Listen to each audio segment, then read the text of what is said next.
Good boy. Paulo, umiiwas nga bang tumabi sa ibang babae para kay Kimi?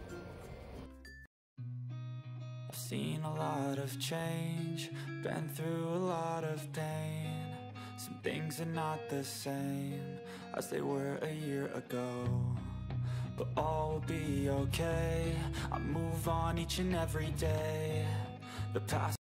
Sa nagdaang launching ng 50th Grand Celebration ng Welltech Philippines, kung saan ipinakilala nga ang pinakabagong brand ambassador na si Paulo Abilino.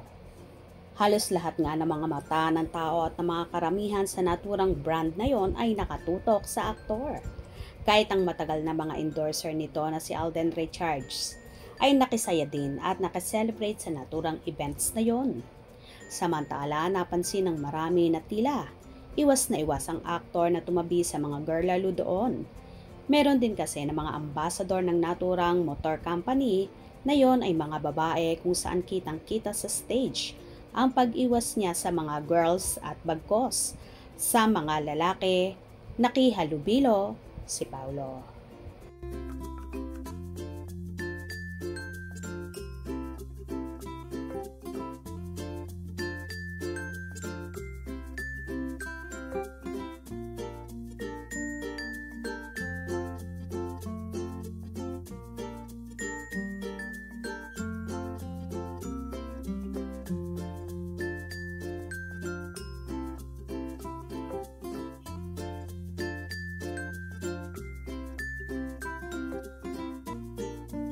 Umiiwas nga ba si Paulo bilang respeto na rin sa napapabalita niyang kasintahan at leading lady sa mga hit series nilang teleserye Ang Linlang at What's Wrong with Secretary Kim? Ang kapamilya actress na si Kim Chiu. Mukhang ayaw talaga magselos ni Paulo si Kim, kaya mas pinipili niyang lumayo sa mga girls na alam niya. Lahat ay hinahabol-habol na mga dalaga si Paulo dahil sa kagwapuhan nito.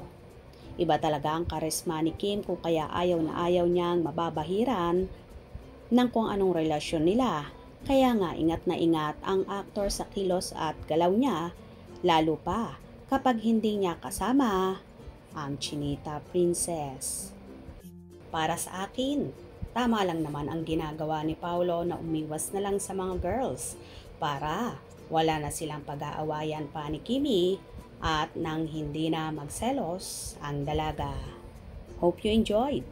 Please subscribe for more info.